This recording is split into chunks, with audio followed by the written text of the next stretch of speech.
Hello, everyone, and welcome to the 21st session of our Leading Together series. In these 30-minute learning webinars, WestEd experts are sharing research and evidence-based practices that help bridge opportunity gaps, support positive outcomes for children and adults, and help build thriving communities.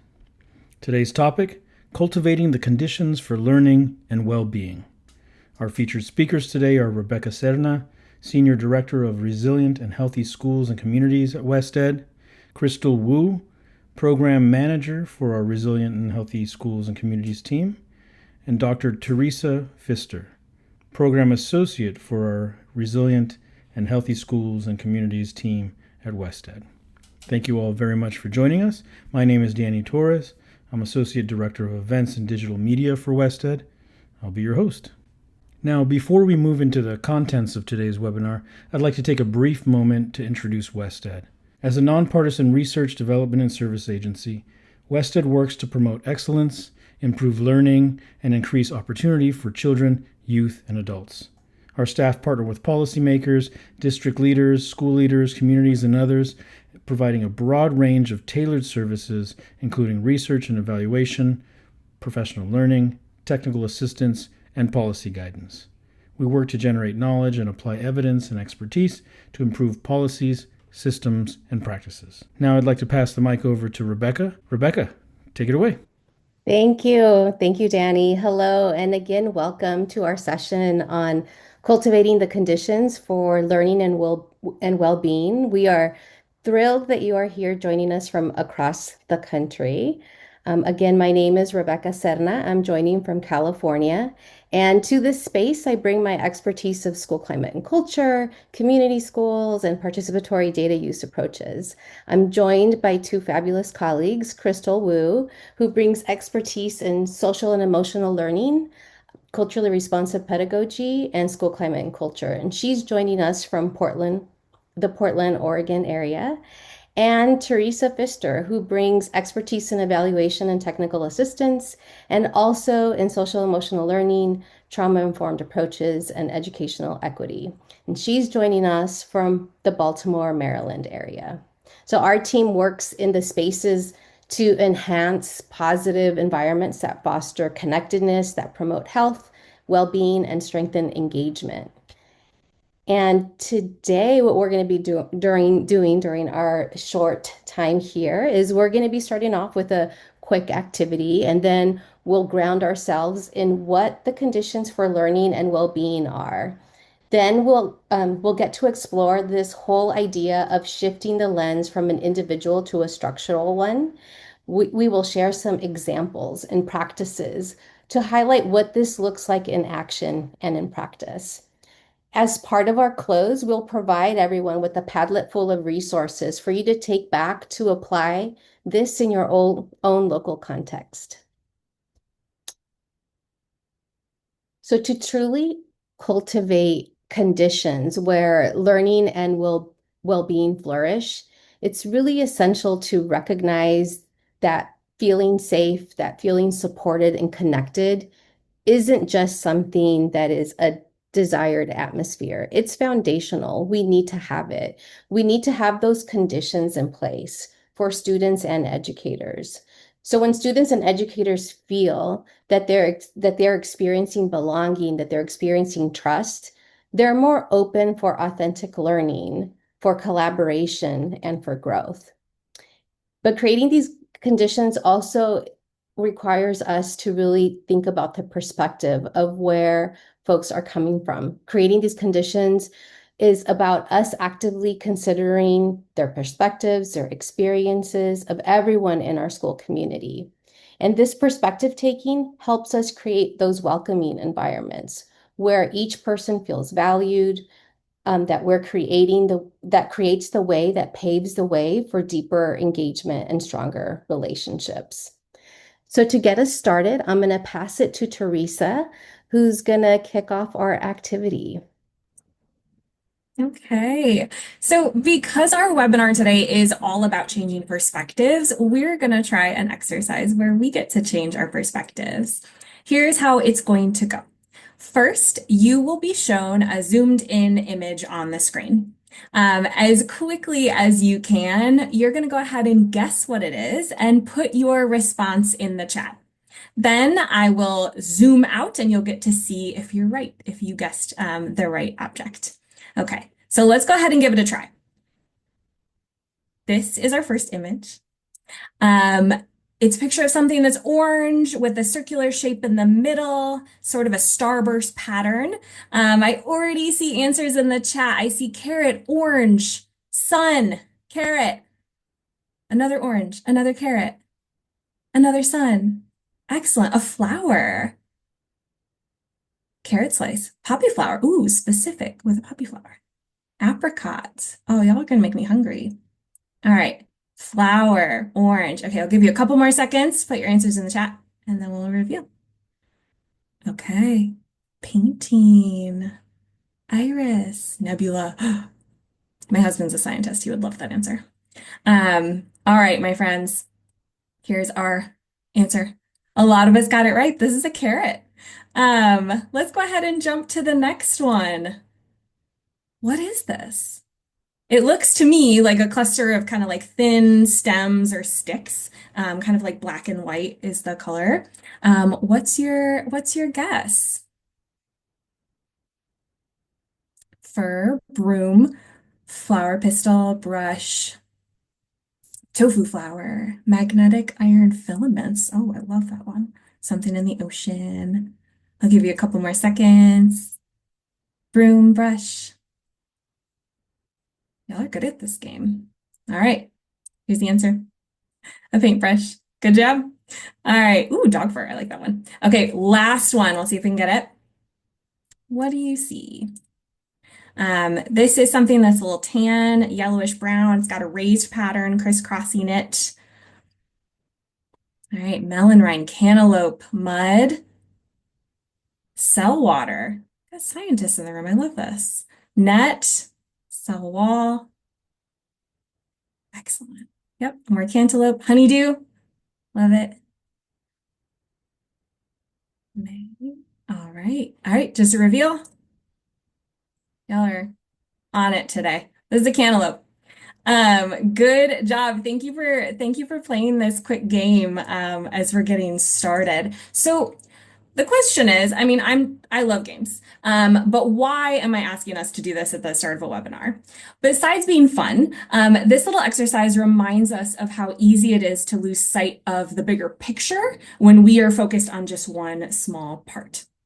In our everyday work, we're often right up close, dealing with the immediate needs of students, families, or staff. And when we're that zoomed in, it's natural to focus on what's right in front of us, individual people, individual incidents, individual problems to solve.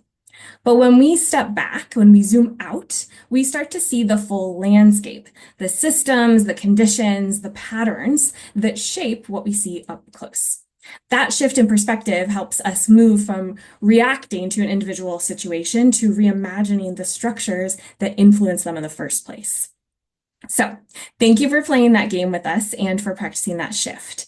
As we move forward, we'll keep thinking about how we can see the bigger picture together and how that can help us design the conditions that support learning and well-being for everyone.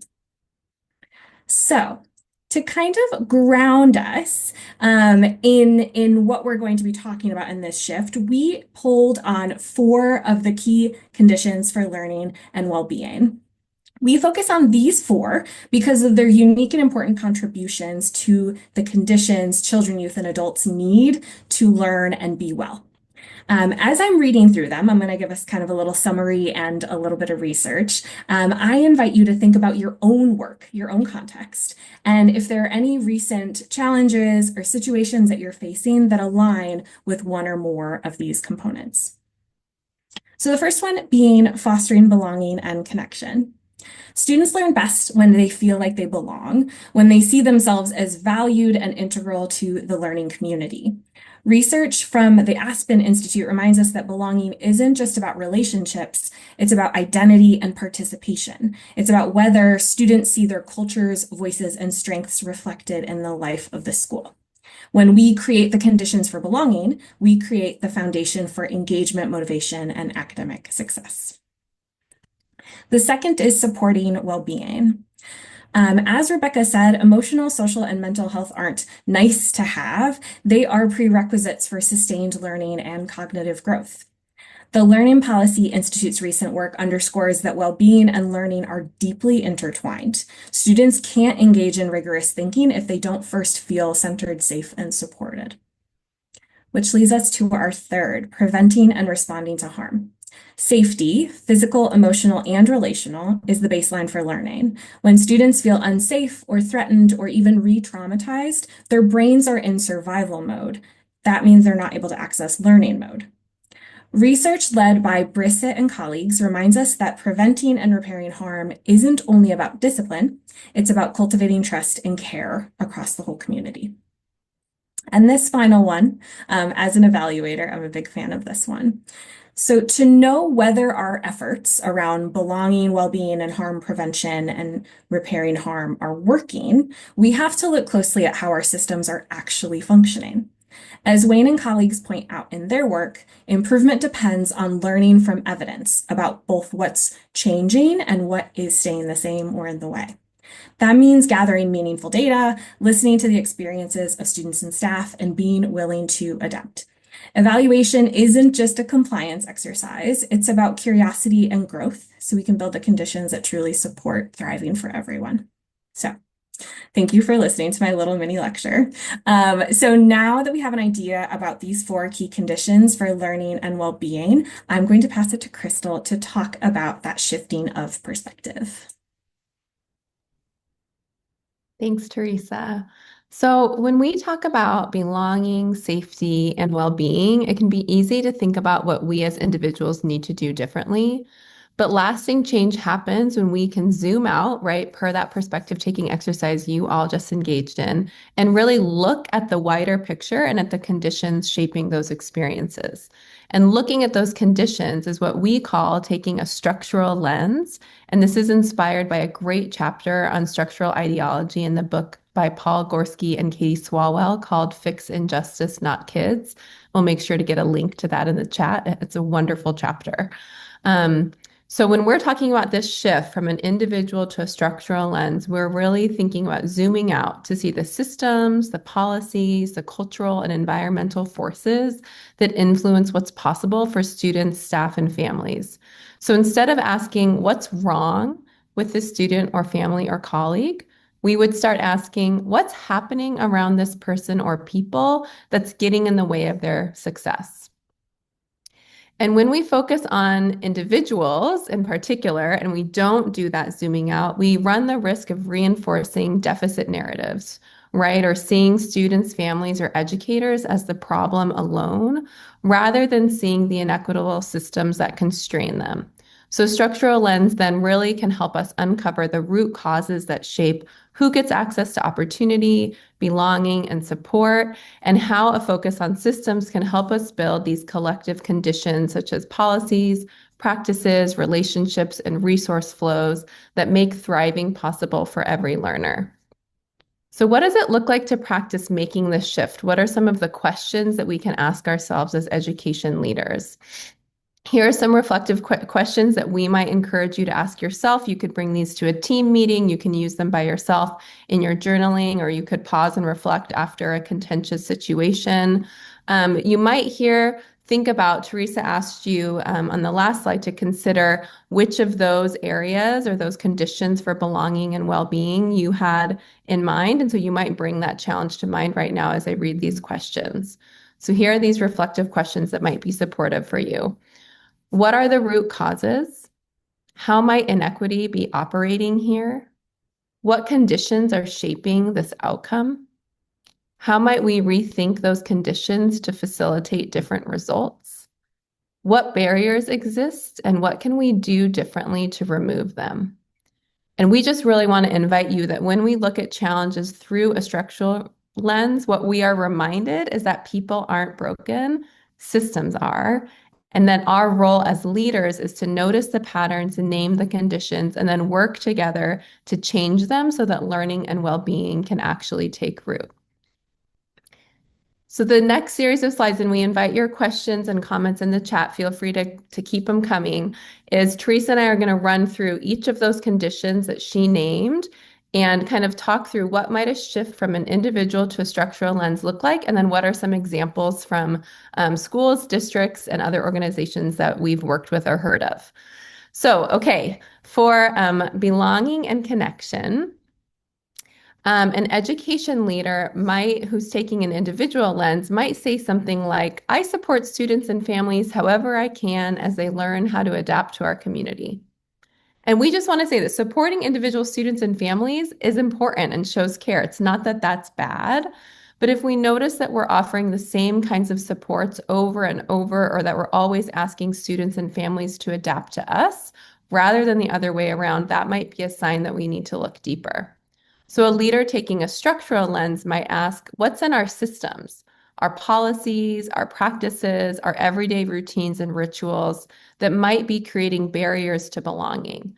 And how can we redesign those so that everyone feels like they're truly part of the community? So it's just making that shift again to the structural. So what does this look like in practice? We have a couple examples. So at the school level, a district in Michigan that we've connected with supports ninth graders as they transition to high school through what they call a freshman academy. This program prioritizes relationships and addresses academic, social, emotional, and mental health needs. And they also have a staff person, so an SEL wellness coordinator, who focuses specifically on supporting students through that critical first year. And as a different example, at a regional level, a county office of education in California created healing-centered professional learning spaces for Black and African American identifying employees after their data showed that half of their long tenured staff did not feel a sense of inclusion or belonging. So they ended up creating these racial affinity spaces that provided room for connection, mutual support, and collective well-being. So both of those examples show that belonging isn't something we can expect to just happen. It's something we design for by examining and reimagining the conditions that help people feel seen, valued, and connected. Okay, so the next component is supporting well-being. So an education leader taking an individual lens about well-being might say something like, the best way to help students is to consider their individual needs and stories. This is important and this is not bad. We want to make that really clear. Knowing our students and what makes them is critical to building relationships and providing the support they need to be well. But if we only focus on the individual, as Krystal was saying, we might miss bigger forces at play. So with a structural lens, a leader might say, I closely monitor patterns and trends as I consider each student's contextualized individual experiences. So this is really drawing on context and how important context is. So examples of folks that we've worked with. So when conducting student listening circles at a school district in California, K through 8 school leaders learned that their middle schoolers were leaving lunch hungry. One student told them that they were getting the same portion sizes as the first graders, but their needs were different. Rather than just making sure that one student had more snacks, they made changes to the school lunch, adjusting lunch portions so middle schoolers received the right amount of calories for their growing bodies. In this second example, there's an elementary school in Washington, D.C. that noticed that there was a pattern of teachers and staff burning out. Rather than just saying, hey, that's how it is, they developed school community partnership that provided mental health supports for the adults in the school. Both of these examples not only show care for the individual's well-being, but change policies and practices to support collective well-being. So when we talk about preventing and repairing harm that happens in schools, and this could be for if there are any folks in the room who practice restorative practices or are part of the restorative practices implementation team at your site, we know that leaders often focus on individual actions and take care of incidents as they arise with consequences for people who cause harm. And that's an important part of the job. That kind of responsiveness really matters, right? We need it. But many of us are also learning that to create safer, more connected environments, we need to understand what's happening around people. So the conditions, routines, and systems that shape their experiences and enable the harm to occur in the first place. So it's thinking about root causes and how to get at that to change those so that the harm doesn't continue to happen. So a couple examples here. At this middle school in Illinois, leaders were noticing and observing that Black boys were being suspended at much higher rates than their peers. And so to understand this problem, they conducted empathy interviews with students to understand how the everyday interactions were landing differently for different students. They wanted to understand what is it about the classroom environment that's making is having teachers send you out at these disproportionate rates. And what these insights ended up doing is they helped teachers see how power and bias and the way that the tone of voice they were using with students actually was showing up and impacting the students' behavior. And it opened up new conversations kind of intergenerationally about respect and belonging. And then at a STEM magnet school in Connecticut, staff and students shared that passing periods felt unsafe and chaotic. And instead of imposing a top-down fix where the principal and their team just decided what would happen, they decided to do what Shane Saphir and Jamila Dugan would call collecting street data. And I'll put a link to that in the chat, which is conducting informal conversations and observations about what students were actually experiencing. And so together, students and leaders actually came up with some practical changes to hallway supervision and transitions that made the space calmer and safer for everyone. What's important about both of these stories is that they didn't start with a policy change from top down. They started with curiosity and partnership and really asking for student and community member perspectives. By looking closely at the conditions that were shaping the behavior that came about and involving the people most impacted, these schools were able to create meaningful, more sustainable improvements to support safety and connection overall.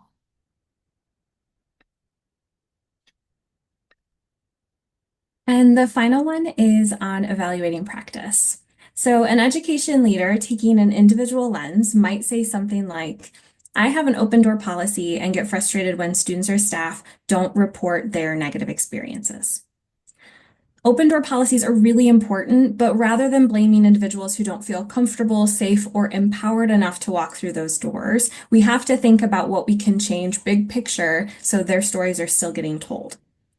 A leader taking a structural lens might say, I proactively seek critical feedback by providing different avenues for community members to offer feedback. I don't presume that just because I haven't heard about an issue doesn't mean it isn't happening.